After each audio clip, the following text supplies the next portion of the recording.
here. This is our new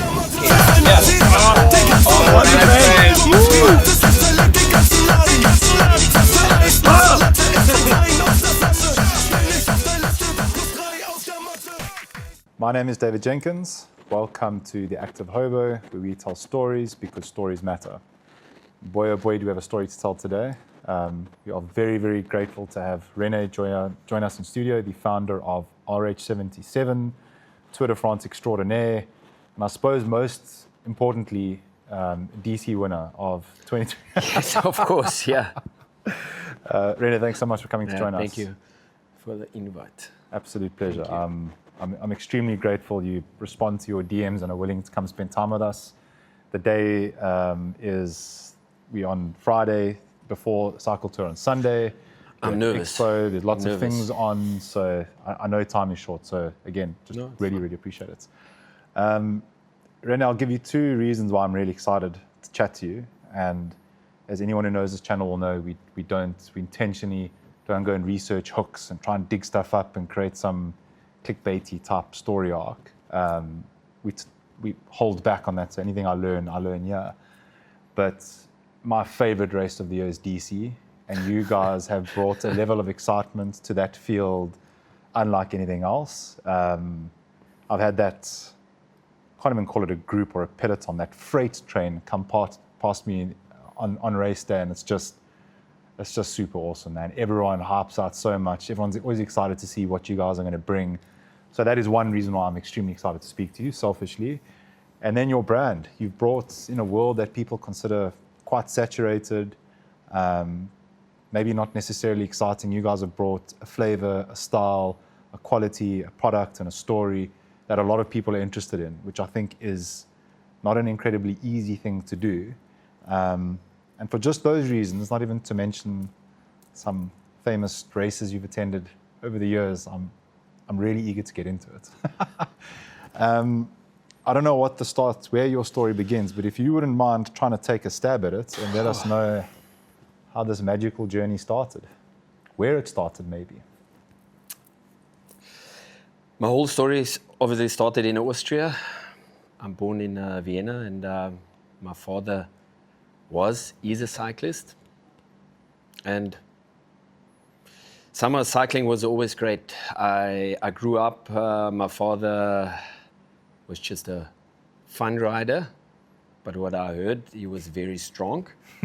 And I was watching Tour of Austria on TV, Tour de France, Greg LeMond, and that was always in my mind. And it was always in my mind that I want to come to the Tour de France, you know?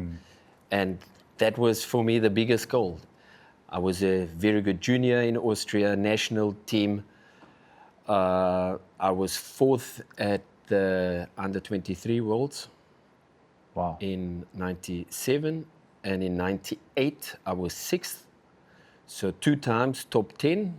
And you know what? No one was asking me if I can sign a contract for a Pro Tour team. So I was... Back in the days, you have to find your own team, you know. But luckily, I found then Gerolsteiner. Gerolsteiner was a small 2-division pro team. And How did you find them? Somehow, I don't know. I was just going over the finish line in Falkenberg at the Worlds, and I felt very proud that I was sixth, and then someone called me, Hans-Michael Holzer. I don't know actually who gave him my number, and he said like, okay, come, let's meet. And then we were talking about to sign a contract. And a half a year or 5 months later, I was standing at Paris-Roubaix. Wow. And I was 21 years old. And I'm like, wow, that's super awesome. Yeah. And then the journey, to make it short, every time a bit quicker and a better contract. I stayed with Gerolsteiner, and then my first Grand Tour was Giro d'Italia. Okay. I struggled the first week, struggled a lot actually. And then in the second week, I felt like, wow, I'm feeling good. Feeling good. And then the last 3 days, I was third in the sprint. Mario Cipollini won, was the best sprinter in the world back in the day. Second one, Petake and me third. And I was 25 years old. And that was the third last stage. And on the last stage in Milano, I was again third. And that where my whole journey started to be, wow. Yeah. I mean, to lose, I mean, it was a winning for me, obviously, when I was getting third. But to lose just against Mario Cipollini, he was my big star hero when I was a junior. And then he's there, style, power. And that was the Giro in 2002, I think. How did you prep for a Giro d'Italia, having never done one before? No, ask me. Who tells you how to prep for it, or do you come up with that on your own? No, yeah. Firstly, it was already, obviously I had a coach. I had already 1999 SRM, so I had a power meter. In 1999? I had a power meter. Was it accurate? And I'm telling, yes, it was accurate. I still have it. But you must see that really in 99, I promise you, maybe 5% of the whole peloton had a power meter. And I saw the power meter already by Greg LeMond and Bjarne Riis. Bjarne Riis won 1996, the Tour de France. Yeah. And I thought, like, not just that I know then the what, it was just that cool, big thing on the handlebar. And that was great. So in that year when I did the Giro, Davide Rebellin was with us, Gerolsteiner. Mm-hmm. And Tocznik was also fifth already at the Tour de France. So obviously you get from them that feeling of how to get fit and how to mentally be strong enough, because I struggled the first week. I thought, like, how will I finish 3 weeks suffering? But somehow my condition wasn't good at the beginning, but then it came better and better. And I mean, the last stage I was third. So crazy. Obviously you have to be fit with your training. But after my career, and I'm telling my son a lot about mental strength is so important. Don't be scared. Go. In life and in racing. Yeah, definitely. We glazed over Paris-Roubaix, which feels like the start of your professional journey. I'd like to go back, if you don't mind. I can't glaze over a Paris-Roubaix. I can't even imagine it. I've never been to see one. We wanted to go this year. It wasn't possible. How tough is that race? Very tough. Is it? Yeah, very tough. No matter how fast you go over those cobbles. Yeah, it's very tough. Also for me, when you compare Flanders and Roubaix, Flanders is harder. Okay. Because you have the cobblestones uphill, the hailings. Yeah, so it's hard, you know, because there's like 16 hailings at Flanders. And Roubaix is different. It's like, I mean, the first sections are, it's okay. Yeah. But you need speed to bounce and just dance over the cobblestones. Yeah. And when you don't have speed, because it's like crazy. Yeah. And we did a recon 3 days before Roubaix on Arnberg, where the race starts. And we had 23 mil tyres and 25, to test. And I thought, like, there's no ways to go over these cobblestones, because there's not cobblestones like in Burgkap. Yeah. It's like 5 centimeters higher. It's like really like strange. Yeah. You can't go with a road bike over these cobblestones, you know. So that is a absolutely mad experience. And we already, with Schwalbe, last Teutenberg, he was working for Schwalbe, gave us already 28 mil tyres. But we all thought, like, no, they make us slow. They make us slow because you have Roubaix, 250 kilometers, 50 kilometers on cobblestones. Yeah. But the other sections, you have to roll. So it was a different mentality. If you could go back in time, what tyres would you have today? Oh, definitely 30 mil tyres. 30, eh? Yeah. Not higher. No. Oh, maybe. 32. More, yeah. I mean, I promise you, if you go there and you look at those cobblestones, it's madness. Yeah. It's madness. I've looked at a few videos, you know, the GCNs and all those kind of guys, but other videos where people go and like lie camera down next to them so you can see perspective on the roughest ones. Who won that race that year? Can you remember? Out of interest. I think Bonin was third. Okay. Bonin was third because I know that Bonin was a upcoming youngster. One of the. Yeah. And did you get to go and do the shower? You know, there's always that iconic picture of the showers there. Was it but special? there's no, of course it's special, but no one took a picture of me because I came late. Yeah, no, of course, that I must it is amazing to be there because I always had a dream, you know. Yeah. I saw this guy, Johan Museo or Francesco Mosa. To be there, it's amazing. Yeah. It's like you know that you are selected and there are just 200 riders in the world that can do that race now. And that made me proud, and I can feel it actually even more now because I know how far away Paris-Roubaix is for youngsters. You know, they're good and they have dreams, and I was there. I'm happy. I wasn't good at that race. Yeah, it's okay. It's okay. You're good enough to be there, and that means more than I think. Yes, great. And with 21 years old, no? So I was young. And that was abnormally young then. Obviously yes, now it was it's very young. It was young. And I was always the youngest in school. I was always the youngest in the team. And 48 years later, I'm okay, cool. Now I'm also getting older. You're probably the youngest at something still today. We're going to have to figure out what that is. Well, let's see. If you guys go and win the Charles Milner at DC, you'll be the youngest. But I don't think you want to win that. No. The Paris-Roubaix obviously is a big...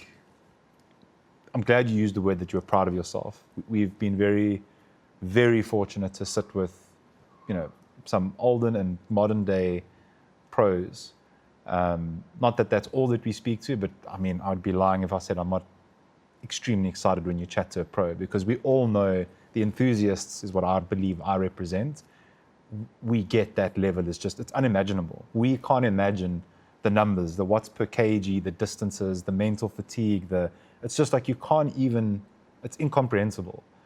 So to meet these people is incredible. And it's the thing that strikes me the most, you mentioned it at the end of what you said, is the mental game is unbelievable. And how everyone we've spoken to, every single person went through a moment of self-doubt.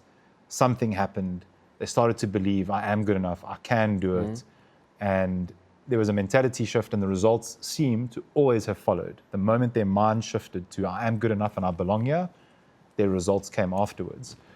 Was that before Paris-Roubaix that something like that happened where you went into it, or did you grow up young, ambitious, I'm good enough, I belong here, and you that's how you rocked up to every race? That was my mentality. So, because I was good junior, but under 23, when I was fourth, and sixth, that's amazing. You are one of the best riders, under 23 riders in the world. But I never struggled with motivation. Yeah.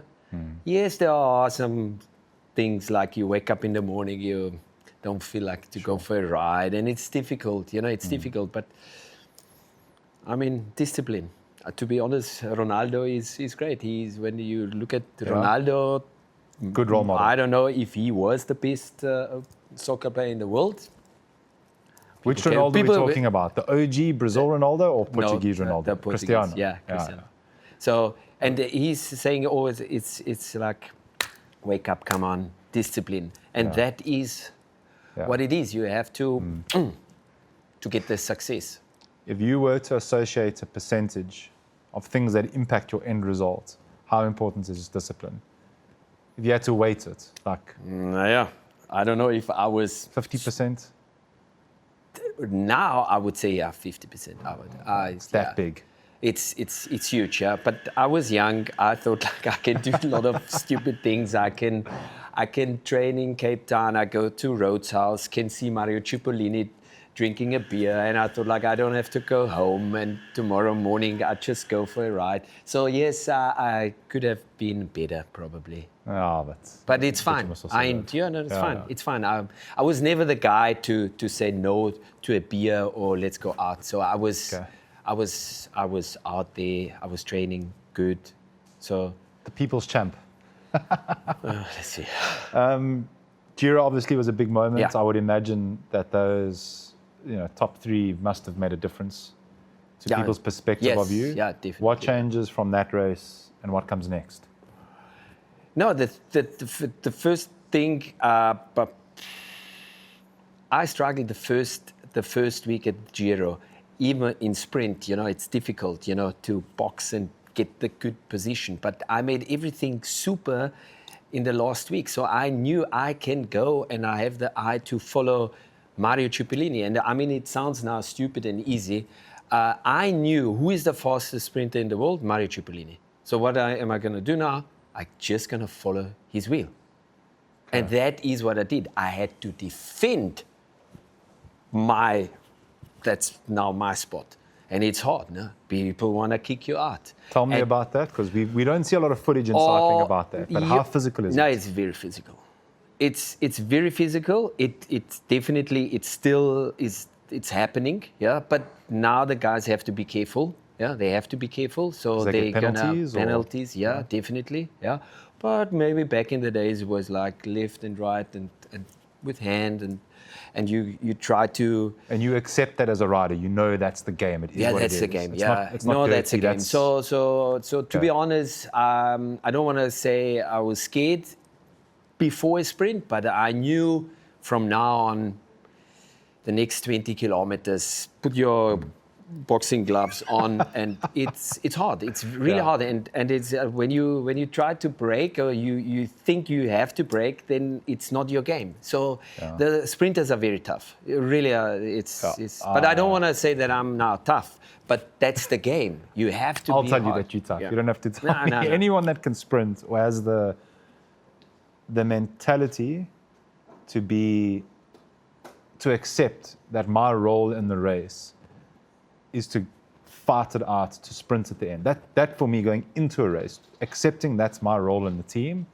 is tough. Being there and being able to do it is obviously, that's not tough, that's insane. But knowing, going into the race, my job that I accept and I'm going to go and do today is I'm going to fight to get to that line and I'm going to sprint. That for me that's a level of toughness I can never understand. And you have 200 kilometers and then you watch and 150 kilometers to go, 100 kilometers, 70 kilometers, and then you think, okay, now it's going to start now. Now it starts to, actually I'm getting goosebumps because you always had that, I had the big dream, Robbie Hunter,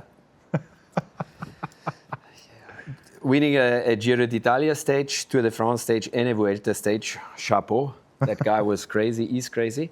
So that was also my dream, because it can happen. I wasn't the fastest, but I knew where to go, where to sit. Obviously, the last 3, 4, 5 kilometers, the map, there's a left turn, there's a right turn. Okay, I have to be there in front. And I enjoyed that a lot. Sprinting is physical, and about speed, every left, right turn, you have to take the speed, you don't brake too much, but yes, you have to cruise and get that right, that you in the last 500 meters spot 5, 6, 7. But and for me it was like every sprint, after the sprint I was just thinking, what happened now? Okay, why did I not? What happened in that turn? What did I do wrong? 2 kilometers to go? Yes, I was there. So I was always reflecting and checking. Okay. And incrementally getting better. Yeah, of course. Because to be honest, I think I had 5 years where before the race I could tell you 1K to go, I'm going to be 5th position. Wow. You know, so if I'm telling a youngster now at the Tour de France, who say, listen, last kilometer, try to be 5, 6, 7. And I did that, you know, but Is that instinct, or did someone teach you that? no, I think it's over the period. You learn, you reflect, you try to get every sprint right. And you've either got that or you don't. You can't learn that, surely. Nah, you got to be like an art. Of course, yeah. There is like some guys, they're good in math, and some guys, they speaking, I don't know, like a half German English. Yeah? So you have it or you don't have it, but you can improve. Nah? Sure. And I wanted to improve because I wanted to get. There's more. Results. Yeah, there's more. But I mean, that was in Giro. Then we came, a year later, I did my first Tour de France. Yeah. So that was, to be honest, Roubaix was amazing, but Tour de France was another step higher. Yeah. Because that was the Tour de France where the prologue was underneath the Eiffel Tower. So you stand there at the ramp. I was looking up, Eiffel Tower, and 10 seconds ago, I thought like, oh, Hazi, that's my nickname, Hazi. Now, wow. Now, wow. Yeah. I'm so glad you're in the moment and you appreciate those things. Because a lot of people don't.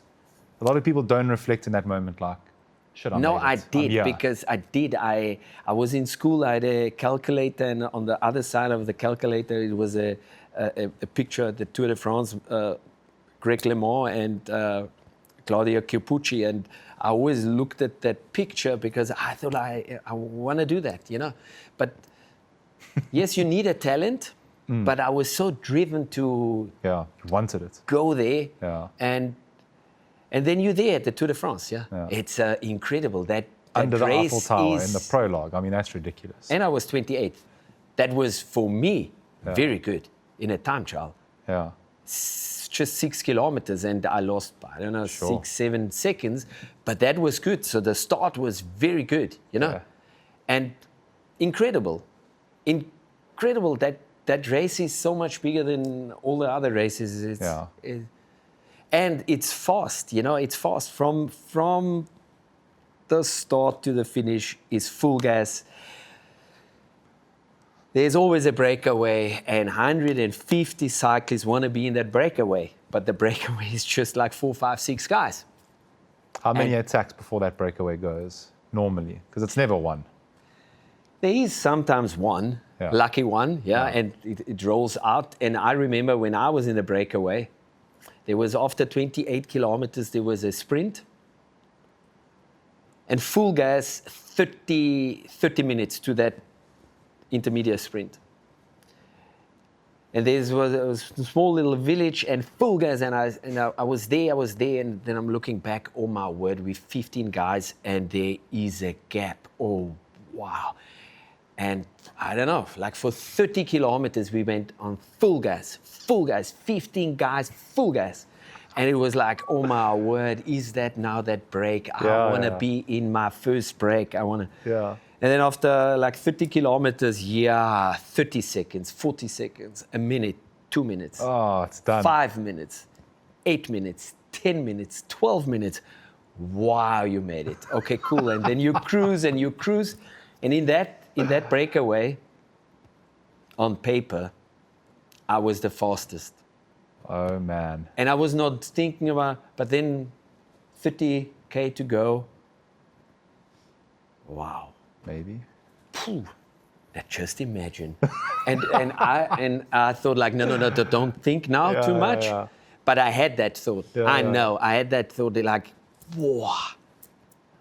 Just imagine. Oh my word. Yeah. Okay, end of the day, I was 5th because there was an attack, and that guy went, and that other guy went, and I was in 5th, and I was really pissed. Oh, really? Because you feel like that got away? Because we know how it is. You have to be the strongest or not the strongest. You have to be the luck or clever. And, okay, So let's call it I was not the strongest. Okay, cool. So luck also not, and clever was also not. So, oh my word, you had that chance today. And I was really pissed. I was pissed, yeah. Made me proud because obviously, like not obviously, but in Austria, in newspaper, on TV, they say, oh my word, there is a youngster. It's crazy, It's amazing, you know. And like I said earlier, now I know that I was at the Tour. Yeah. You know, it's amazing, you know.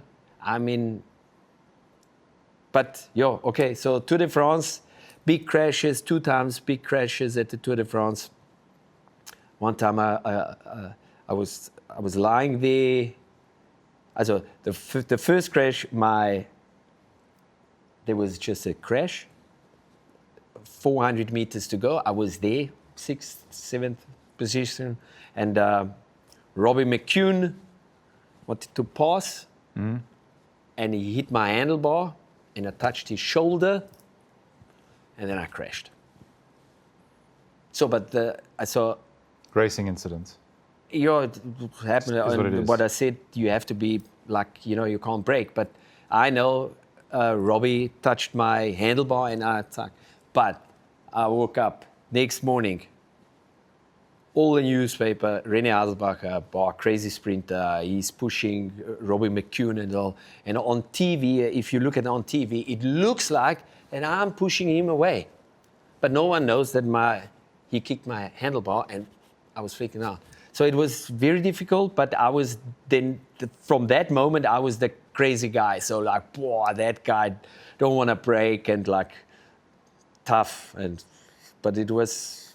Was it a positive or a negative? No, from the media point of view. It was, I don't know, it's like... Depends which newspaper I mean, you read. the pictures of that crash was amazing because I went over the finish line with my bib shorts half ripped open, so you could see my ass, and our staff had to run next to me because otherwise I would have shown my whole public indecency. Yeah.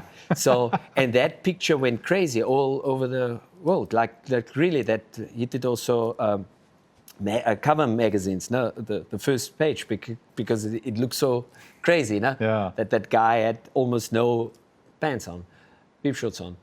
And a year later, I also had a big crash, and I was the lead out guy for Danilo Hondo.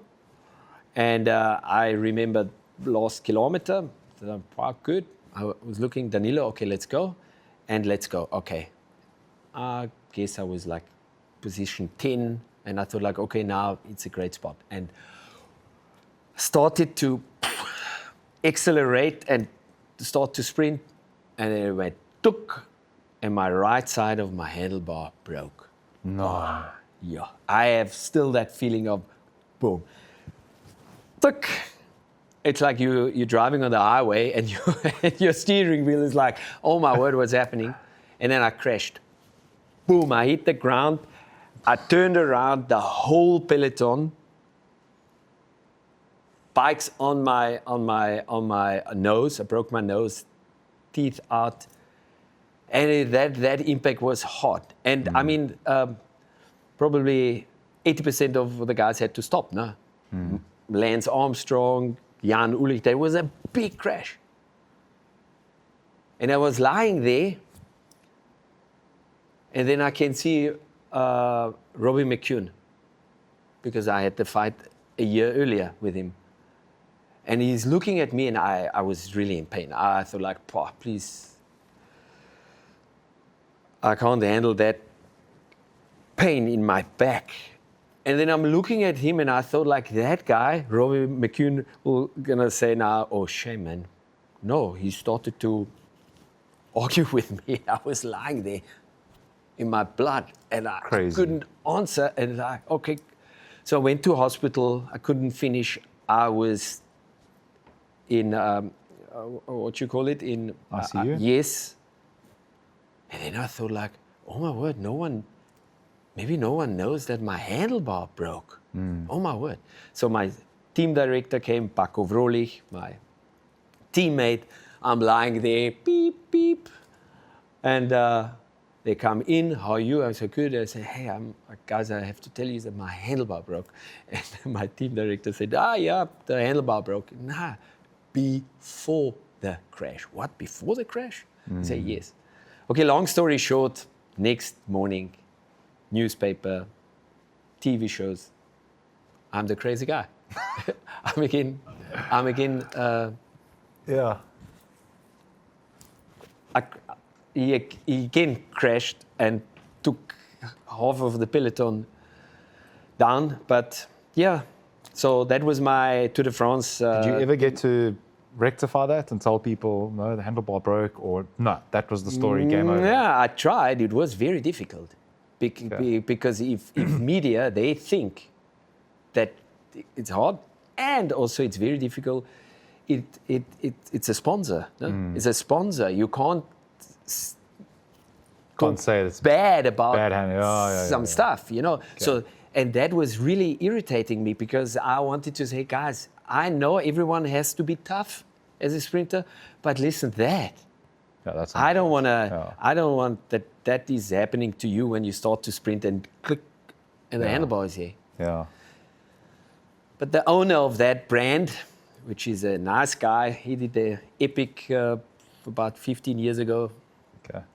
He's looking at me. I said, I know. You're René Haselbacher. Your handlebar broke. Thank you that you never.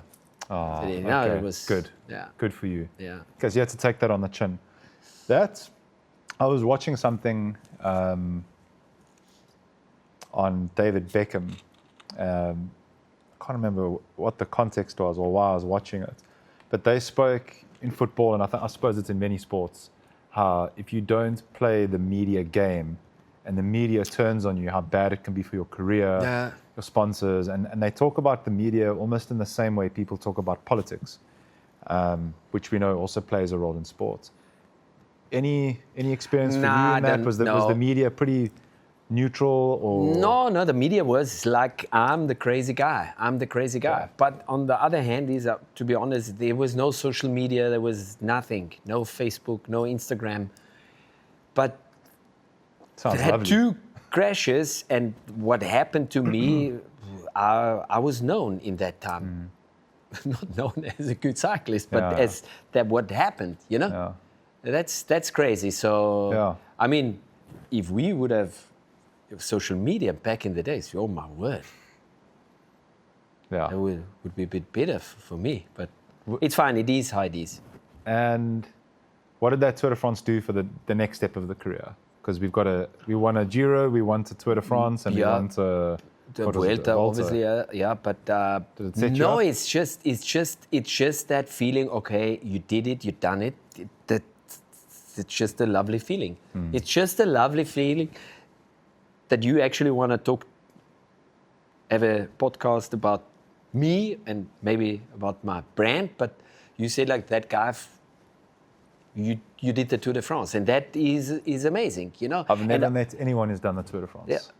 So it's extremely special. It's not something you take for granted. I like your tattoos. I like your tattoos. And that makes me. It's lovely, and I like to be together with youngsters because I wanna give them that feeling, because I had it. There was a guy, ex-pro, Jure Pavlic. I think he was from Yugoslavia, but he was then living in Austria. And he was cycling for Carrera. Okay. You know, Carrera, Pantani, and Chiappucci. And man, I thought that guy was for me a hero. He wasn't the best cyclist in the world like me. But to talk to someone, you did the Tour de France, oh my word. I also want to do it sometime. So that made me, and hopefully I can inspire the youngsters. Yeah. It's just a great feeling, yeah. We meet a lot of them, and I can tell you right now they need inspiration. 100% they do. They aren't, it's very striking how modest you are. You are very modest. You don't want to talk about the fact that you know, obviously you're happy to talk about Tour de France, but it's not in a bragging way. And there's more of those people than there are less. And the problem is that the youth don't see anyone talking about it. So this idea of it, compared to the Europeans, I think, it starts to feel like it's not possible because there's no one talking about it. Where my hope is, we have a growing audience, and I hope it gets younger and younger. They see you come on here and talk about it and how the drive stands out, the discipline stands out. Ultimately, they must leave with, of course it's possible. Yes, you need some talent. You can't be sitting eating chips, scrolling through Instagram your whole life. You've got to be disciplined, you've got to go for it. Yeah. But why not me? Why can't you be there? That thought of you under that Eiffel Tower, I'll probably never forget that. That moment. Yes. Take that and go chase it. No, incredible. But if no one's talking about it, what's going to inspire them? Instagram's not going to inspire. No, it's not. You need to hear stories. And like I always say, stories matter. So really grateful that you're happy to share it. And also, I don't want to live in the past. That's why I'm so interested in the, I don't want to say modern cycling, because I hear the whole time modern cycling. Everything is changing in the world, Yeah. So the computer changed, the iPhone or whatever phone changed, a factory is changing, and obviously cycling and soccer, whatever, is changing. So that modern cycling, I think we should stop saying modern cycling. It's just how it is. Yes, everyone is talking about watts. Okay, great, but we also had watts. Yeah. Some guys never had That's crazy. But we also had watts. Yeah. Eddie Merckx, no one is talking about his watts, but of course there was no watts. Or Francesco Moser. Yeah. Something I'd be interested to hear your opinion on. One thing I want to ask is who you think the best sprinter of all time is. Yes, if I ask my son, top three. He would know what I would say is Mario Cipollini, from my opinion, because he was the fastest. He actually created the whole thing to have a lead-out train. Now with Zyko, yes, okay. Of course. I mean, they knew already 5 guys. They need 5 guys for the last 2 kilometers, and that guy had a roll, that guy had a roll, and then he just boom, boom. So that was amazing. Yeah, Mario was always the guy like, yes, I want to win 3 stages at the Tour de France, and then he won 4 stages at the Tour de France. And yes, I liked his style. Incredible style, different outfit, different color. He made cycling for me like wow. But Cavendish, I know Mario and Kev. I also met many times. And did you ever race with Kev? Yes, I was there actually when he did his first race as a pro. That was 4 days of Dunkerque in France. And Bernie Eisel comes to me and says, "Whoa, we have a new guy, Mark Cavendish. He's super fast. He's super fast." I said, okay. Okay, now he's super fast. He won. I was 5th. I know, I showed to my son that was his first victory. Yeah, and for me, that guy is incredible.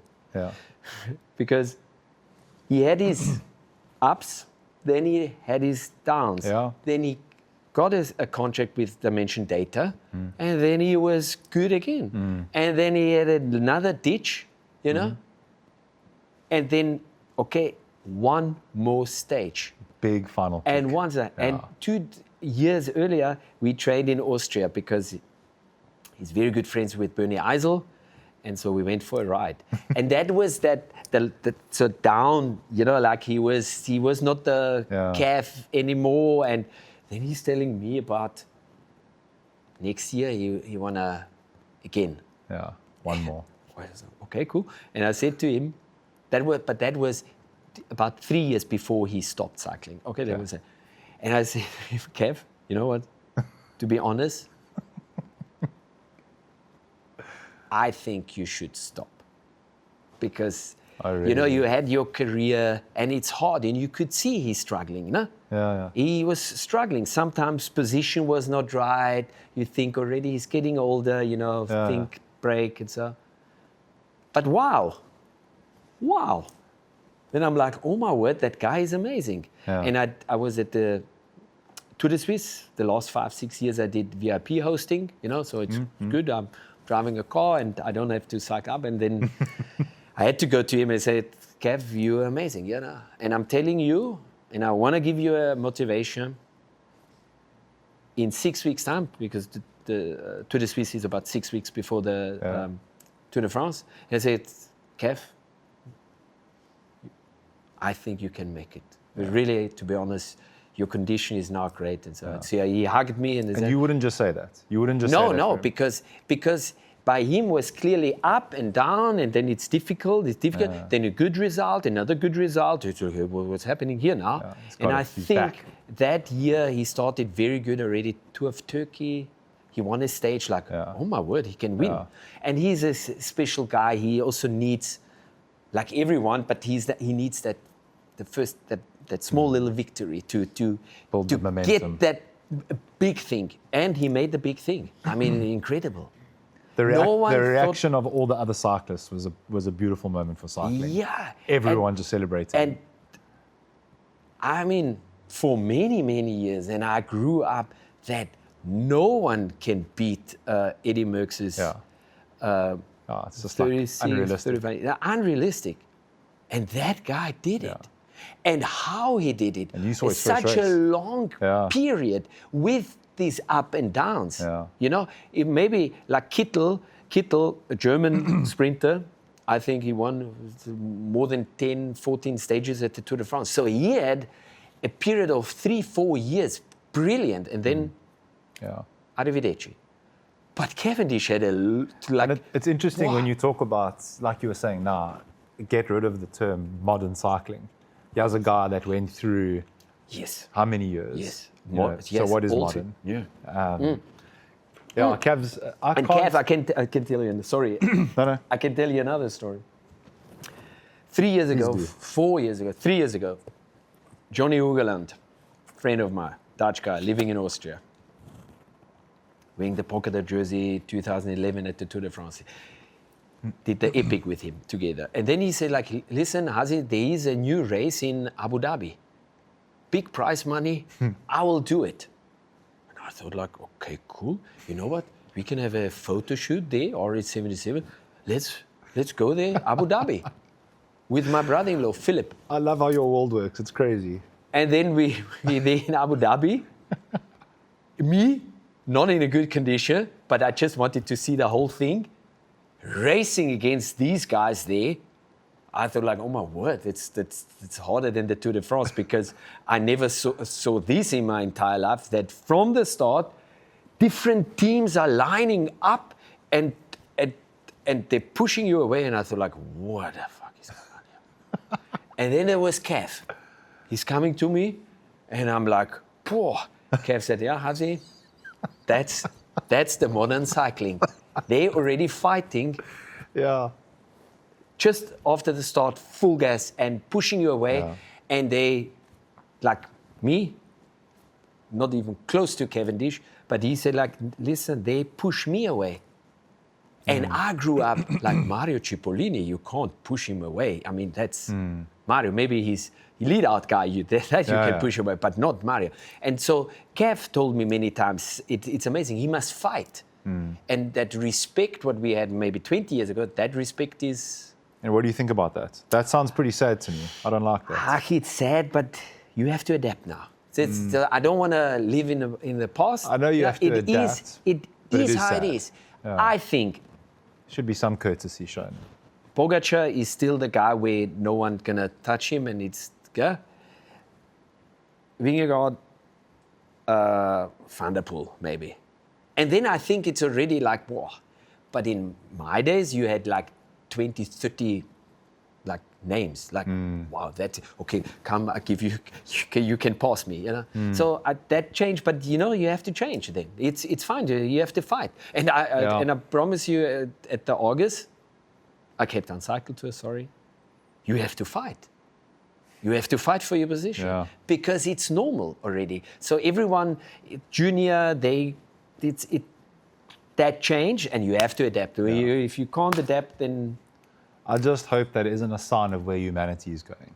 If you can't show respect to the greats that have come and gone, and I get it's racing, everyone's there trying to, but let's be real. On a highway in Abu Dhabi at the start of the race, you pushing someone out of the way is not to win a race. That's bullshit. That's just if you can't show someone, and I promise a veteran, a Cavendish of all people, if you can't show him respect there, crashes. That's a problem. And I was like, but to my brother-in-law, Felix said, what is going on here? And what happened to Kev? He crashed. He was pissed. He's like, it's madness. But crashing is not good, So I do understand that you have to fight. If you watch Formula One, no one gives you 1 centimeter in a turn. Especially Max. But but obviously there have to be still a respect, And but like I said, everything in life is changing, and if that is the thing, and that makes you a winner or a loser, then you have to adapt, and you have to fight. You're not winning or losing at the start of the race. People must calm down. No, for sure. You can show some respect. For sure. Cav shouldn't be crashed out of a race. No, definitely not.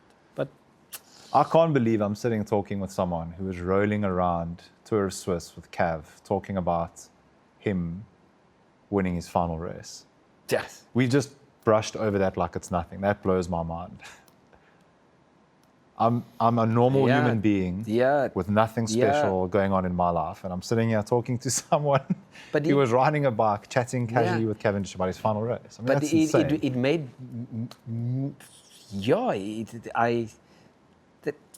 that's why I said earlier Mario Cipollini, okay? Because it's my. That's your hero. Yes. Okay. Cool. And I mean on. Cav is better on paper than... you can't Yeah, deny. no, it's fine. But incredible what that guy did, And you mentioned earlier the era of cycling that you were in. I've never approached this topic with anyone, but the era of cycling that you were in, Lance Armstrong, it's got this big, dirty bag over it for a lot of people.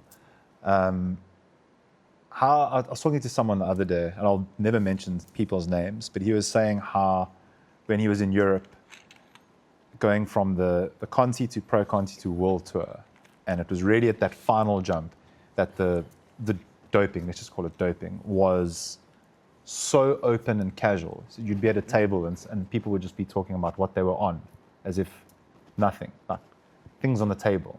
It was that open and normalized. It wasn't behind curtains and closed. Yeah, that is not what that's.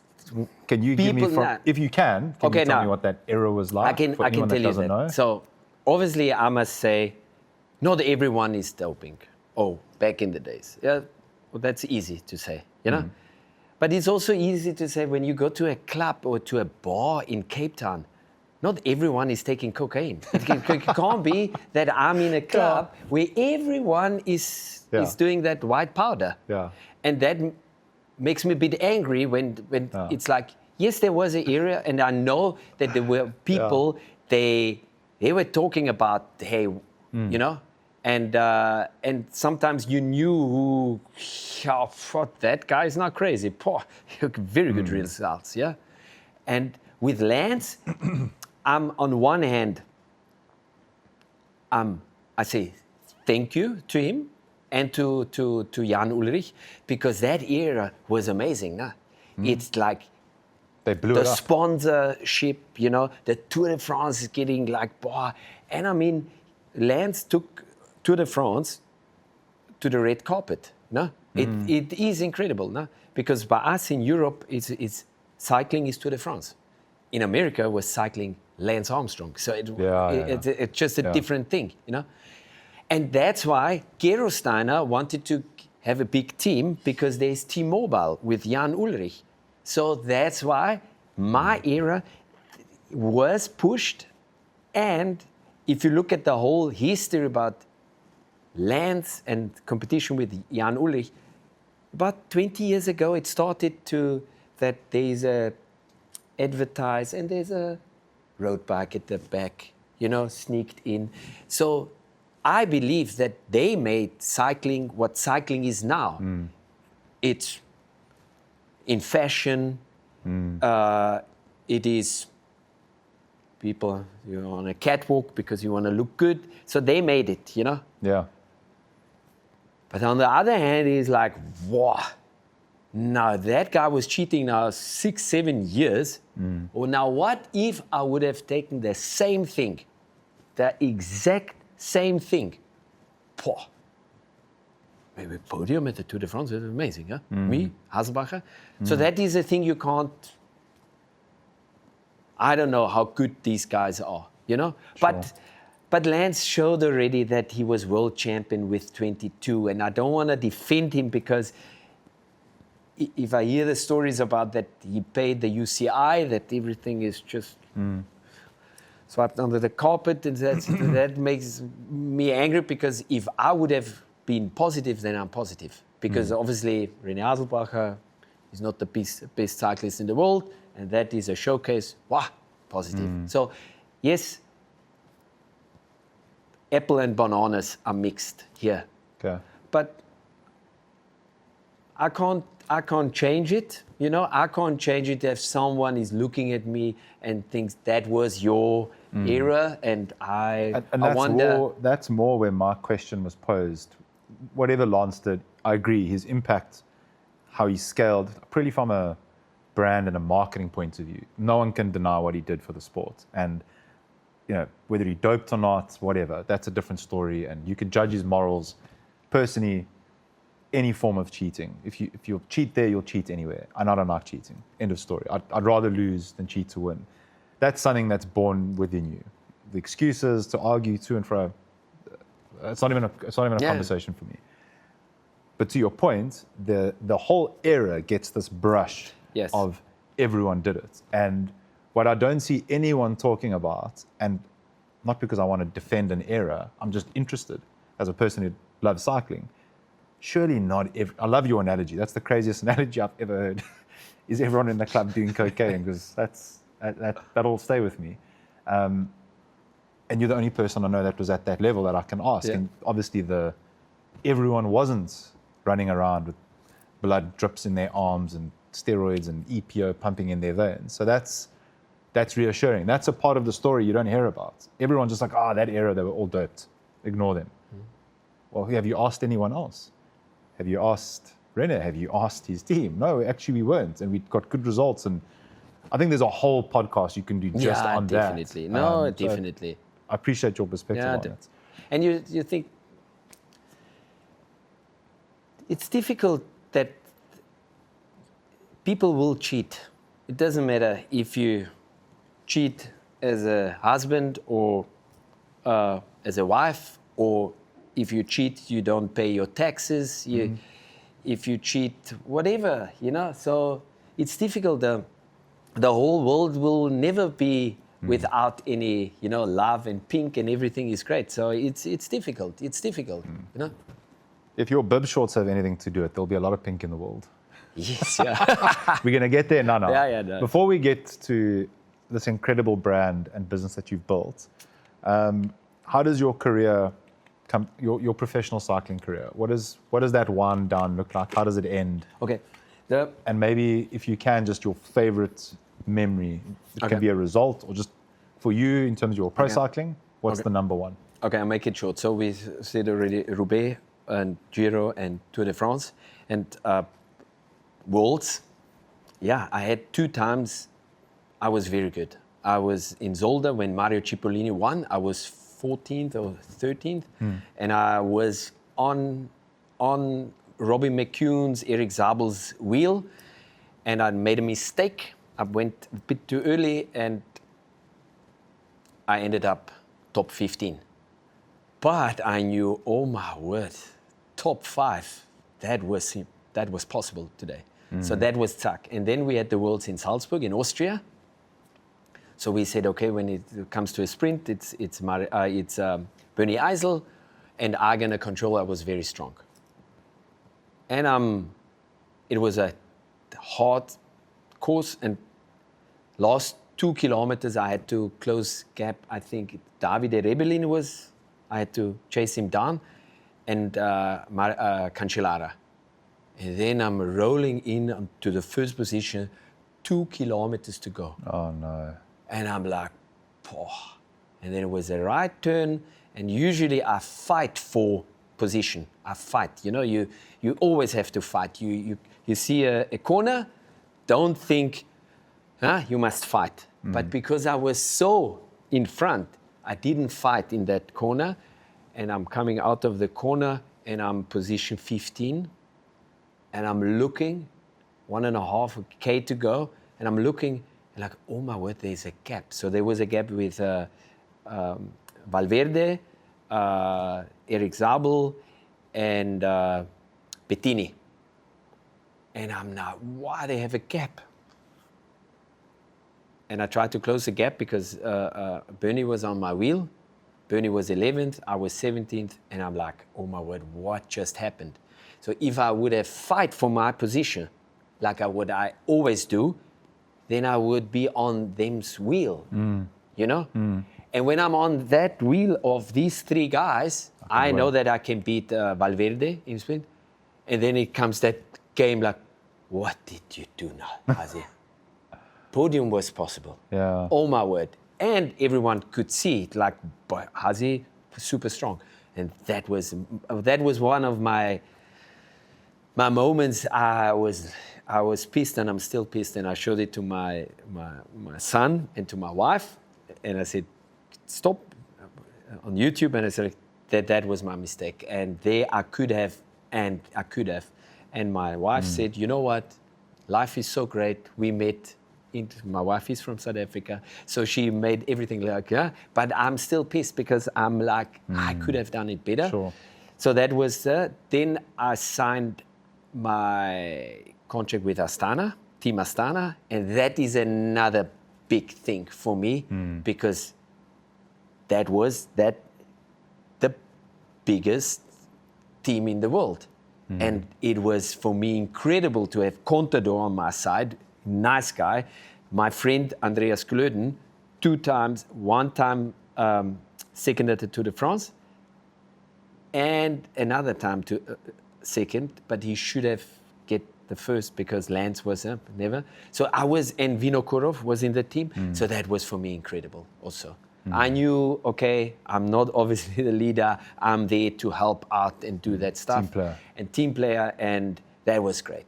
And that I remember, we had our yellow turquoise outfit. We went to the races. We had a super awesome BMC bikes with turquoise yellow on, and our whole look was amazing.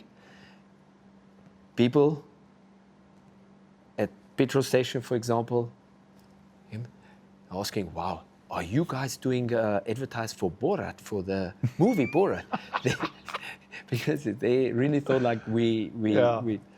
So that just to sign with the biggest team in the world, that was for me incredible and amazing. I loved that whole thing, and actually, yes, Astana is still around, so that makes me also somehow happy. So. And then somehow, after being professional after 14 years and family, and obviously you get tired to train, and it's not anymore the most important thing in the world. And then career is done, finish. You know what? I don't feel like it anymore. And it came out of tuck. And I thought like I'm gonna cycle till I'm 40 years old, and then I was actually just 31 or 32 years old, and it happened, Done. And happily done with it, at peace.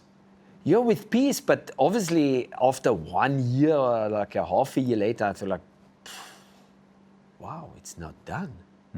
It's a weird thing. I never had a problem to stop, and that I have a mentally problem. But in that time when I stopped, it was the biggest thing in my world. My world, it was the longest period to be a cyclist. but that is now almost 16 years ago. So now I'm already 16 years not pro, and I was 14 years pro. So now I can see how life is changing. It's because now I can see I was a professional cyclist 20 years ago. So time flies. And I guess to get that, why RH77, I guess you want to ask me, and I make it myself, is because because I was always interested to get the best bib shorts, to get a good rain jacket, to get the right length of a jersey. You know that there's always that bags in your backup car, a rain bag. Yeah? I don't know. My best result is 5th at DC. I know nothing about professional life. Educate me. It's about you have a rain bag, because obviously it can start to rain and you have your bag. And my bag was always bigger than everyone else's bag because I couldn't decide, one rain jacket? No, I put 3 rain jackets in there. And gloves, rainy gloves, you know what? I have 2, one light, one with it. Okay, cool. Yeah. And which shoe covers, and I had that full. And then I was Austrian champion, and I was Austrian champion in 2002. And Mario Cipollini was world champion, white bib shorts. Robbie McCune, white bib shorts. Danilo Honda, German champion, white bib shorts. And I thought, hey, guys, I'm an Austrian champion, I need white bib shorts. And I went then to an Italian brand. It was Nalini back in the days. And I went to the factory and they said, you can choose your padding. Yeah. What can I choose? And that lady put 3 boxes of different pads, and I'm like, that's like, the advertise, the beer advertisement. Yeah, it's like the honey, I didn't want to say it. And I'm like, oh my word, I can choose. I'm going to choose this one. Yeah. And that was incredible. And I told my teammates, hey, I was there. It's like, wow. Okay. So, and after my career, I was invited for the Crocodile Trophy in Australia. The Crocodile Trophy was before the Epic, the same format. Adventure, never made it to a big, high event. And I thought, okay, I must order now my own kit. Okay, so I ordered kit. And then where to order, what to do. I have to search. And then I made my Crocodile Trophy kit. And at that time, I was living in South Africa. My boy went to the German kindergarten, was 3 years old. And then people, they came and said, Hazi, your outfit is great. It's cool, And then I thought, okay, I can organize if you want. And then it started like everything. That. Yeah, it so natural. It was natural because it actually just happened because that was always my biggest thing. So if someone want to tell me about bib shorts or about jerseys, okay, cool, we can talk. We can talk long if you want. Because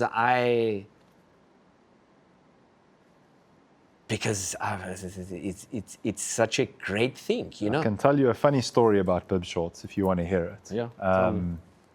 So you've mentioned throughout while you've spoken a few times, I don't know if you're aware of it or not, but you definitely like fashionable things. You speak about how people looked and that stuff stands out. So and there's people I ride with that are similar. Like you just know if that guy ever were to design kit, it would look way better than anyone else. So there's obviously an eye for fashion and things to stand out. So I had, before we got this thing rolling, I'm a terrible person. If I get an idea in my head, no matter how stupid it is, I'll go and do it. Like it can be tons of admin. If the idea's there, just do it. So I have this saying, don't dream, do. Because dreams don't become anything. Yes, go and do that. Yes, yeah. So I was like, wouldn't it be cool if one day, Chia Vita is obviously a big brand in South Africa. I was like, if one day we can have this show and we can interview people, and I'm going to interview the founder of Chia Vita, and wouldn't it be cool if I tried to make my own pair of bib shorts? So that's stupid idea number one. Mm-hmm. How hard can it be? Go get an import license, imported fabrics from factories in Italy, France. Took a pair of Assos bibs, Civita bibs, Panormal bibs. This was a very expensive exercise. Deconstructed them, unpicked them. Yeah. What is it? I don't know what a chamois is. I know nothing about fashion. Zero. Okay, good. Yeah. Pick everything out. I'm like, I love the chamois of the Assos bibs. I love the look of the Panormal bibs. And I liked the straps of the Civita one. So I don't know what a chamois is. How do you make one? Where do you buy one? Elastic interface. I've still got 300 chamois, elastic interface chamois in my garage. Give it to 4 rolls of fabric Okay. from, if I told you the factory's name, you'll know exactly who it is. Yeah. The different strips for, So Yeah. now I went and did, it was about 40 hours of sewing lessons with this amazing lady, Masha, from a company called ASO. Just Googled how to learn how to sew. Arrived there with all these things. I'm like, I need to learn how to make a set of bib shorts. And that was when? Year and a half ago. Okay, yeah. 40 hours later, maybe 50,000 Rand later, they look so shit. We made the panels, we deconstructed the panels, we made them, labeled them male, medium, and they might be lying around just somewhere. I'll show you them before you go. Anyway, so we interviewed Andrew the other day from Civita. I was like, finally my moment has come. I can show, because we reversed engineered them from one of his bibs, those panels. You can't, it's so difficult. And yeah, it was people talk about the price of cycling bib shorts and, it's expensive, $5,000, whatever. Expensive is relative. After that exercise, 5,000 Rand for bib shorts is too cheap. You can't, there's no automation way to do this. You have to do it by hand. The stitching, it's so complex to work with that material. You have to import it. The import taxes, the labor, it is the most diabolically complex thing ever. But as bad as my bib shorts were, and I'll show you them before you leave, it was amazing to have made something and you could see it. I wore it once. I'd never wear it again because I'd be eliminated from my social circles. But it was it was a cool thing to make something. And I realized immediately I would never get into this kind of business. But now, But my appreciation for what people like you have done is just like, I don't understand it. The same as I don't understand how you go up climbs at the speed that you do. I don't understand how. It's just so complex. But you know what? I must laugh now because you really thought that it's so easy to take 3 different brands, deconstruct the whole bib shorts, and you're gonna get your own bib shorts. I must tell you that it's a great idea, but it's not that easy. I thought it would be doable. Yeah, it's not. And it's not. It 100% isn't. And my appreciation for what people have done, people that actually go and make them, like these niche, Civita, yourself, Enjoy, they're all very different brands, and they speak to their own people, they have their own audience, and people are very passionate about these brands.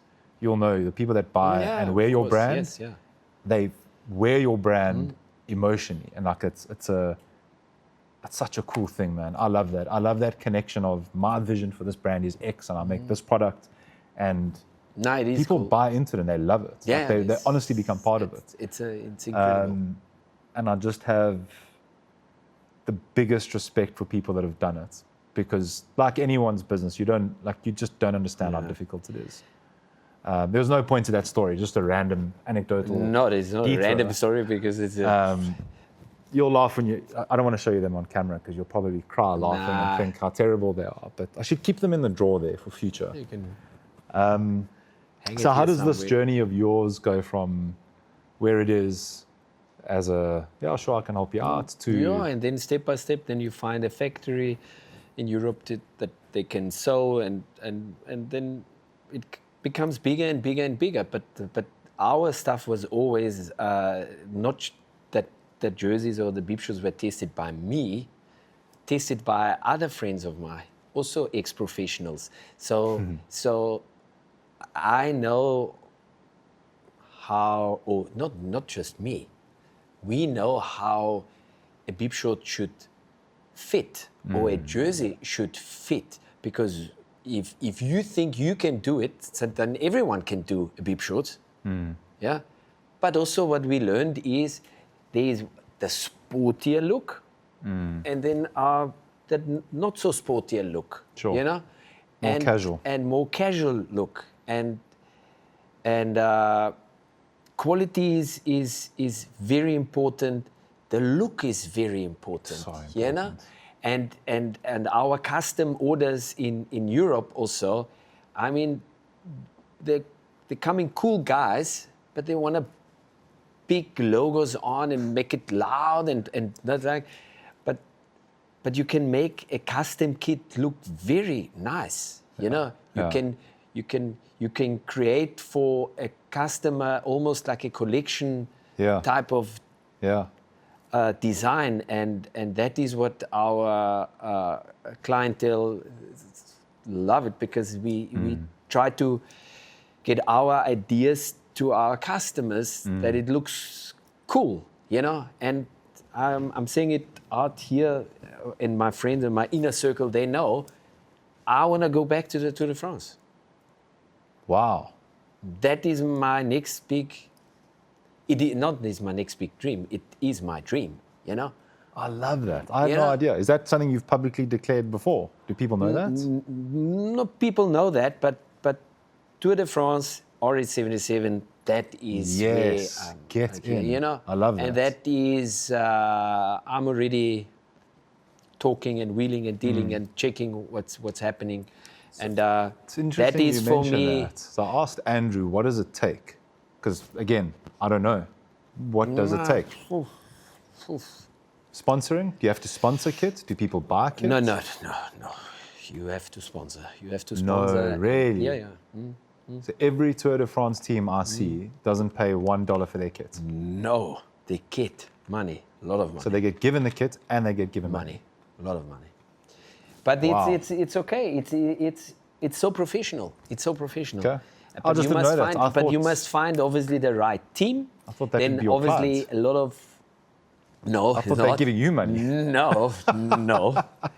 And I mean, ex-colleagues, they are team managers there and you know. So that's why, for me to knock on the door, it's very easy. Okay, for everyone he can knock, but I can knock and say, hey, how's it? You can actually have a conversation. Yes, Yeah. and now let's see. But it's definitely a big thing, because it's the whole, just to set up a whole proto team, it's quite, it's hard work, I guess so. Because if you have Remco, for example, and you have to get him a TT suit, you know, then this TT suit has to be proven the fastest TT suit, for example. So it is a lot of things. Aero testing. Yeah, but that is, stuff. but we can do that. That's not a problem. And I wouldn't have a problem, because I know we have a few items. These few items can definitely go straight to the Tour de France as a item approved super, definitely. And that makes me also proud. I know. And That's so cool, man. And what I also like is, because when we off record, you said, okay, first we talk about René and then RH77. And what I like is that this is almost two things, no? Yeah. It's like me as an athlete, I was, and a few guys know RH77, you're born 77, cool. But the guy in America who orders online or somewhere else, he will not know actually. Yeah. So that brand is actually alive without saying the whole time who is the owner. Yeah. You know, and that makes me very proud. That makes me very proud. It's interesting that you say that, because I didn't know where the name came from. So I try not Google anything about the person before I see them. So pre-thinking I would ever even be able to meet you, let alone have such a cool sit-down chat with you, I Googled the name. Because it was almost like, I'm from Joburg originally. We moved here 3 years ago. And Joburg's kit style market is, and I hate to say it, so I'm going to get chirped by all my Joburg mates, it's just so fucking boring. It's all these team kits with 30,000 logos on. It's like, I enjoy things to look nice. I can't be super fast, so at least it must look nice. And it's just, it's hellishly boring. We come here and you see all of a sudden these pink bibs, that like, looks like a spray painted smiley face. You're seeing Panormal, you're seeing things I'd never seen before. Like maybe ones and twos here and there. You come to Cape Town, it's just like fashion everywhere. And this brand, permanently, just you see it, it's like, what the hell is that name? I need to know what that name is. Why? It has to mean something. And then saw the history and the background. But it's amazing that the brand, without having any context, stands on its own 2 feet and it screams loud on its own. But I think when people have the context, the personal connection to the man behind that name, I do think it amplifies it because it's such a good flipping story. It's very passionate and it's very Italian feeling, that passion that's woven into it. It's just so special. Yeah, and to create your own thing, you must understand that back in the days, I was wearing one design the whole year, Gerolsteiner or Astana. And I'm like, oh my word, it's like every day you have the same, obviously you have 6 bib shorts, same design, jerseys, 10, the same design. But now it's incredible. I open up my cupboard and then I'm like, again, Heineken advertiser, they should give us Heineken. It's like, what should I wear? And sometimes I feel like, okay, tomorrow morning I'm gonna wear, Now I don't feel like. I feel like this jersey. I love it. And my son, he's 17 years old. He's racing, he's junior. He's same name, René Haselbacher. And for him, he can't wear just every time the club kit. No, every day a different kit. Completely agree. And obviously, and that changed a lot. Back in the days, everyone was proud to wear a professional team kit from Greg LeMond or from Lance Armstrong, Jan Ulrich.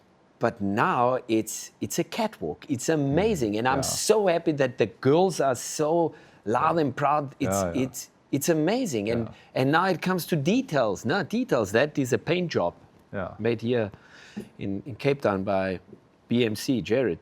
It's like everyone want to get special things, you know. It's the personal frame, the wheel, everything has to be perfect. And obviously the bib shorts, the jersey designs, the whole thing from the helmet, it is amazing. It is amazing. And I guess when you go for a ride, you also think not just when you go, what will I wear? It's already like, wow, how can I want to look just good, you know? And it's great. I mean, we had already long time ago, 15 years ago, the slogan of "Look Pro, Ride Slow," you know.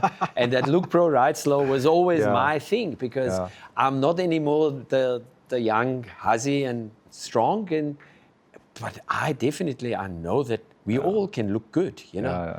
But the industry is amazing. It is amazing. I'm not going to say that we're going to make you look cooler. No, I love it because it's always the challenge and who rocks up better and white bib shorts. We had the white bib shorts already 3 years ago. And then the people say like, oh, how can you wear white bib shorts? And it's like, bah. And I said, no, you can, and you just have to make it nice. And now obviously there's different colors. But it has to... I think there is a limit on those white bib shorts. There has to be. No, there is limit. Never. Dan Loebscher makes them look amazing. No, but there's not any more white. It's already grayish. He loves it. Yeah. If Dan and I go out in a set of white bib shorts, you'll see very quickly it works. But there's different colors are coming out. But everyone that pink is amazing. Feels but then you have to be part of the DC team. You got to earn those pink You must stripes. earn this. They definitely stand out on the seaboard. They're like a. Is that now the coming to the DC? Because we actually wanted to talk about How much the DC. do you love that DC race? Because for me, it is spiritual. You know, it's a big deal. It's an amazing race. I love it. My first time was about 20 years ago. guy in Cape Town said, like, Hazi, come, let's do that race. He said, no, it's November. I must do base training. And no, please come. Then the other club riders come. Hazi, please come. He said, no, I'm not going to do it. And then, yes, okay, cool. Let's do it. It's fine. So we're on the way to Swellendam. Where's Swellendam? I don't know where Swellendam is. How far is it? Like a 3 hours ride. It's okay, but tomorrow then we stop and we drink coffee and, guys say, no, it's not so good. If no, it's not. It's about time. It's about time. He said, yes, a race is about time, but we're going to cruise. No, Hazi, it's not a road race. It's a team time trial. It's a team time trial. Okay. And like for me, team time trial, Tour de France, 50 kilometers. Okay, cool. Yeah. So how long is that race? Now, Hazi, it's 200 kilometers. I said, what?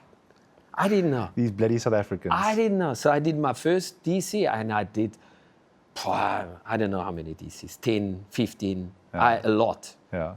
There I met the first time Froome. I know there was a guy standing there in Sky and my guy said, like, that guy is very good. It's very good.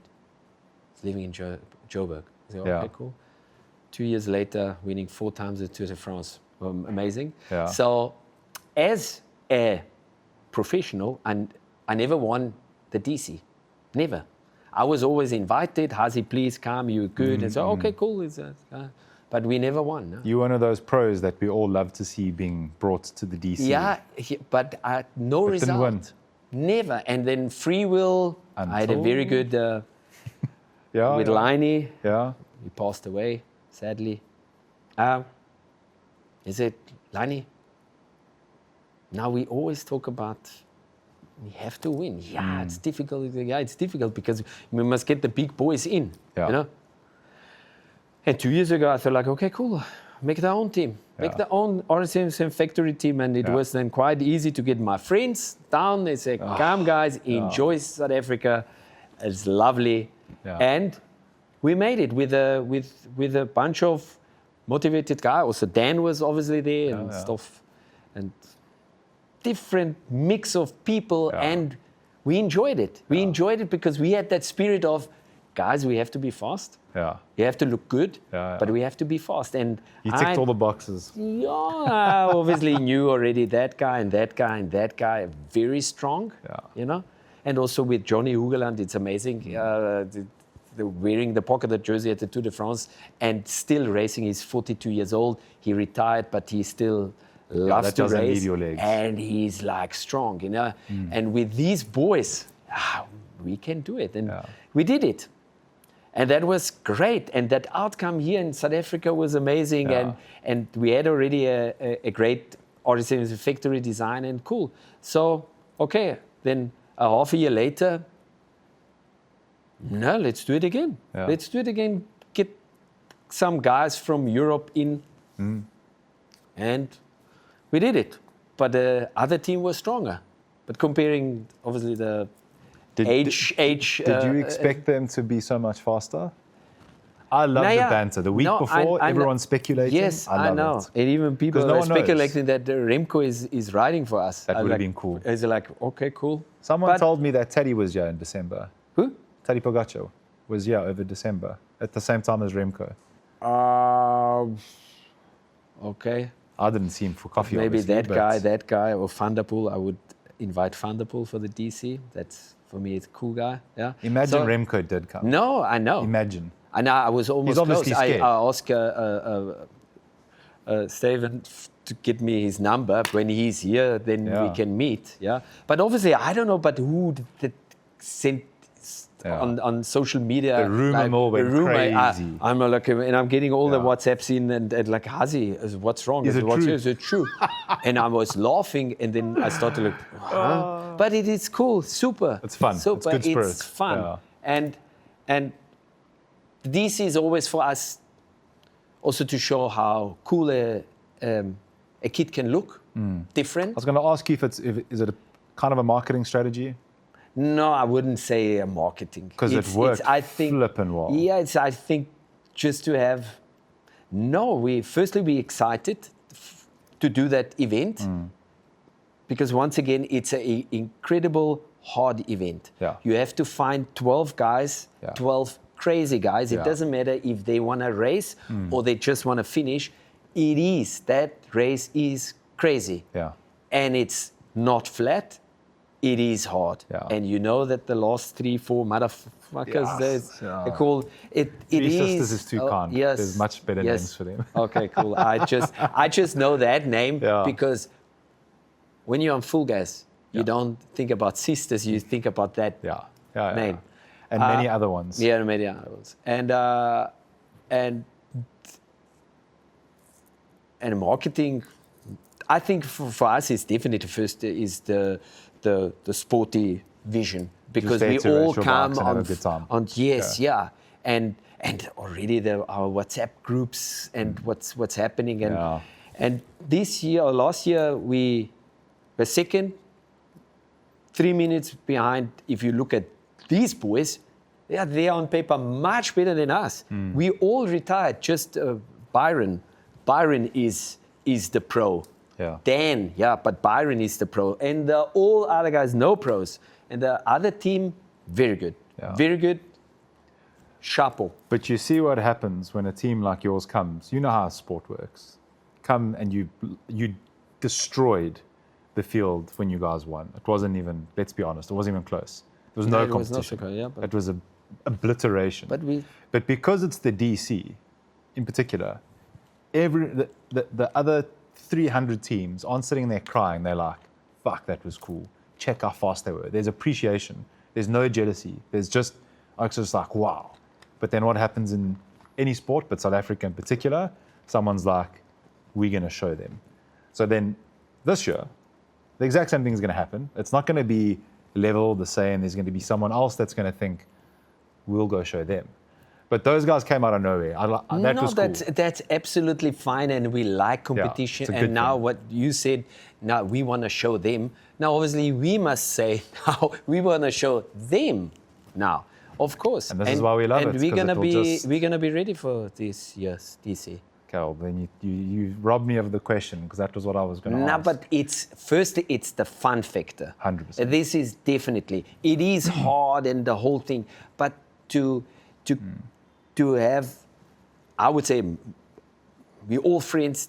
That's just an incredible thing. And then I thought, like, okay, we must organize a nice accommodation. You know, and about 30 minutes away from Swellendam, but already the way from our accommodation to the start, it was so much fun. It was, it was big not, vibes. It was not, no one was like stressed the out. DC is like a year-end party for cycling. Yeah. So my favorite part, and I've only been cycling for 5-6 years, and I go and do it with Pure Savage, who obviously compete with that COTUS thing. I'm sure you've heard of that story before. So it's Mother and LPC, who are in RH, very nice-looking kits now. I hate to say that I like their kits as much as I do, because that's our sworn enemy. Skin suits nogal, not even just normal kits. So they went all out, and they rode flipping hard. Well, they won. And obviously, it must have been the speed suits that they were in. And that whole story we tried to tell last year, and we'd like to do it again this year. So kind of like break it out, the kings of the Atlantic Seaboard. Fantastic. The top 3 contenders, which is difficult because everyone's so secretive about who it is, but we know you're certainly one of them. And we want to try and tell that story. But the beautiful thing is, at the end of that whole race, it's the only time in the year that all those guys are together under a tent having a beer. No, fantastic. And then sometimes at a bar afterwards as well. Sometimes. And then sometimes at 3 in the morning, still somewhere buried having a good time.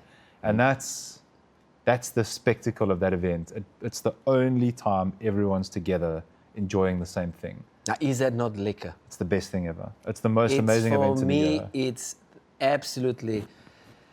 It's the most important race in the year for me. Lovely. Lovely.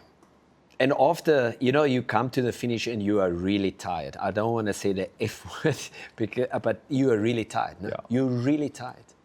You're tired. And that the first beer tastes so good. Yeah. And the second one and the third one, and then the other guys are coming in. Yeah. And everyone is talking about the times what happened and that happened. And, so special. But yeah, it's great. It's really great. My first DCs where I had to pull a lot wasn't maybe not so nice because it's difficult when you're the strongest and you have to pull the whole time. But when you have 12 guys, you will never find 12 guys equal same strength. No. But when 6 guys are strong and the other 6 guys are okay, then that team works much better and it's easier. But yeah, after the DC is before the DC. So, and yes, definitely we're gonna have a new design. Definitely, we're not gonna wear pink there. There's, I mean, it's definitely a question a few people have asked. The custom kits, I know a few people that are very interested in new kits every year. Savage does a new jersey every year for DC. I don't think LPC will do a new one. I think they're going to hang on to those ones. They're quite nice. In terms of you guys, people working with you, custom orders is obviously a niche that you're really good at.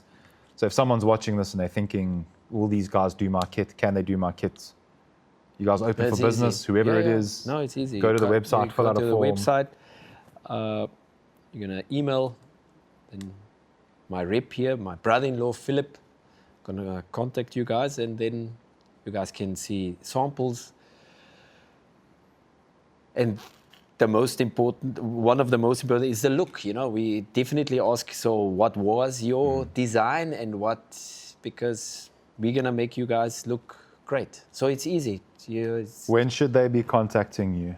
No, that game is obviously also for Chavita a difficult thing because it's almost every time an order comes in, the lastminute.com. No, that's what's the latest? Tell me the craziest timeline. The craziest timeline? No, don't tell me someone contacted you in November because that's crazy. No, there's also in November. Definitely. Yeah, they ask. Yeah, definitely.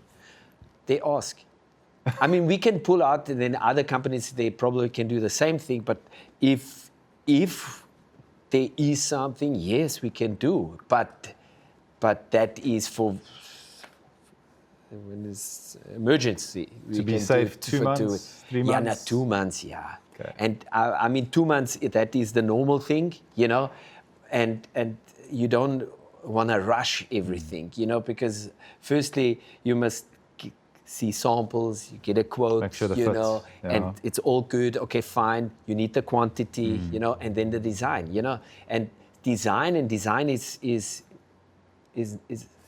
simple and not simple because now we can talk about design and you telling me, oh, you like this and that, and then we show you something, and then you're like, oh, can we make it a bit different, you know? And then it starts. And you guys are happy to do that whole back and forth because a lot of people are not happy, and that's a pain for them. No, but yes. And you guys are happy to do that. That's like your special ingredient. Yeah, because we're not gonna give someone a design where we have to tell the client, take it. It looks cool. When the client is not happy, the client is not happy.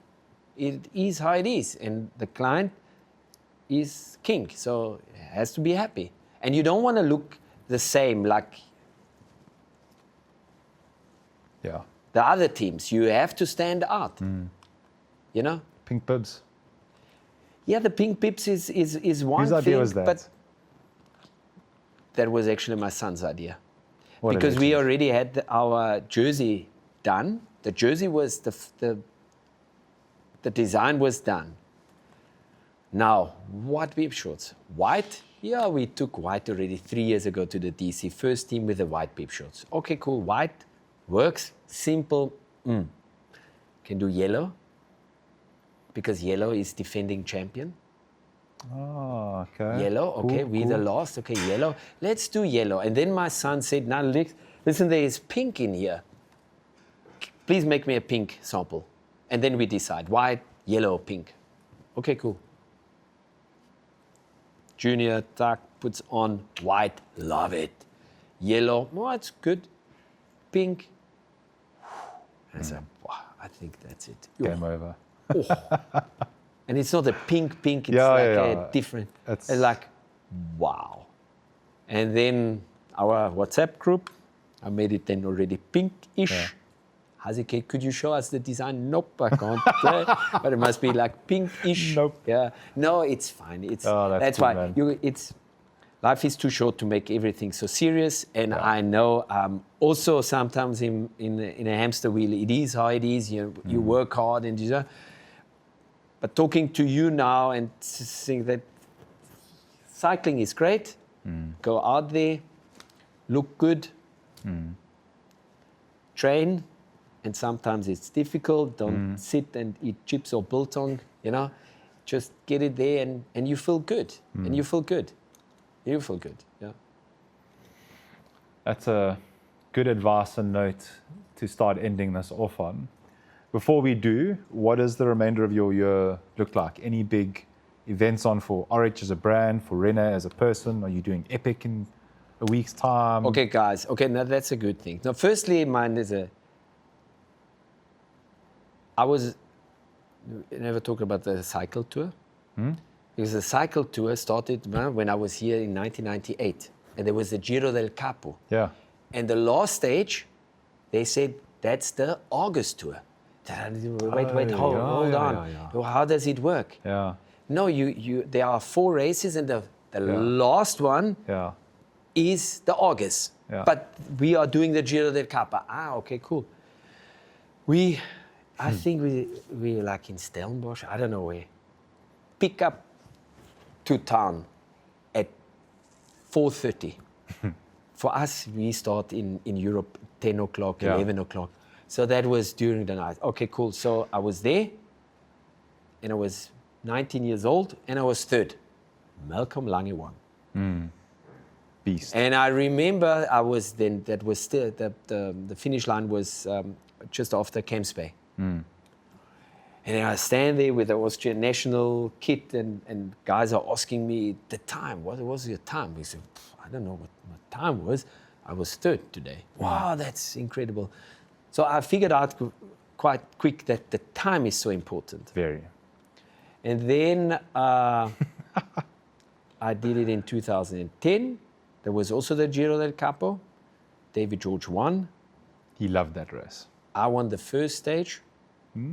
But I came from Tour de Langkawi, racing there 10 days. Then Giro del Capo, I won the first stage.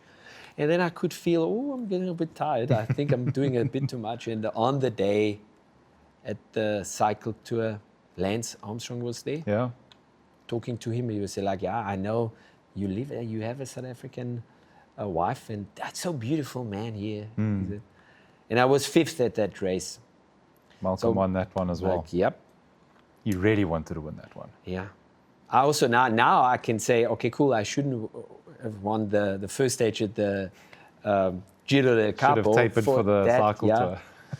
Because one of that reason is because I don't want to say I'm a half South African. I'm married to a South African. I love South Africa. I know how important it is that, yes, Tour de France, Cape Town Cycle Tour. So I can say I was third. It's fine. It's not end of It's the Club Riders World Championship. But it's a lovely event. It's a beautiful event. And you know what? This year I'm back in Elite. You're racing in the Elites this year? Yeah. Oh, awesome. I have a license. Okay. There's a RH77 factory racing team. Yes, we were riding pink. And that everything comes because my son is racing. Okay. Okay. And also in the Elites? Yes, yeah. Okay. And he makes me ride. You know, last year I did 10,000 kilometers. This year I'm saying I want to ride 15,000 kilometers. I feel good, you know.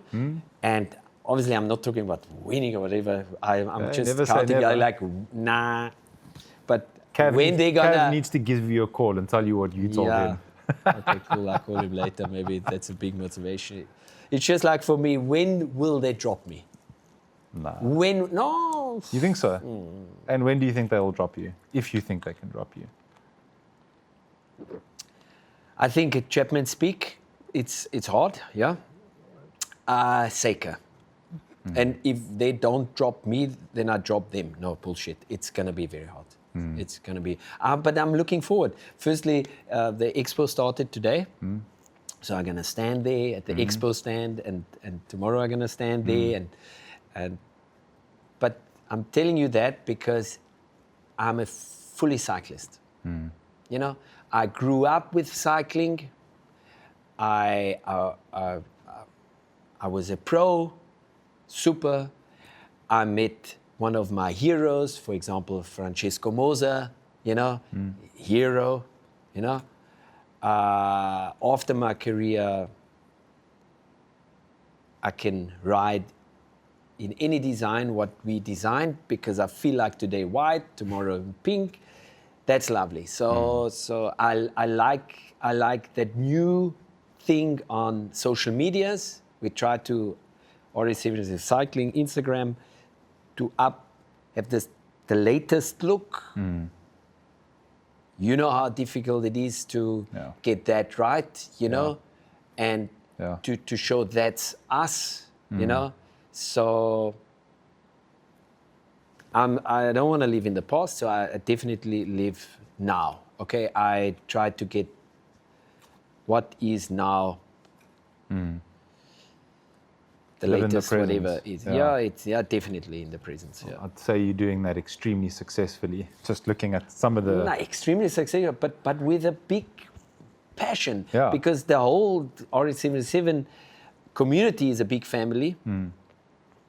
And the whole company is our family. You know, my wife, my son soon, yeah, my friends, my brother-in-law, Philip, my two sister-in-laws here. So it is really built from not just passion, because we are cyclists.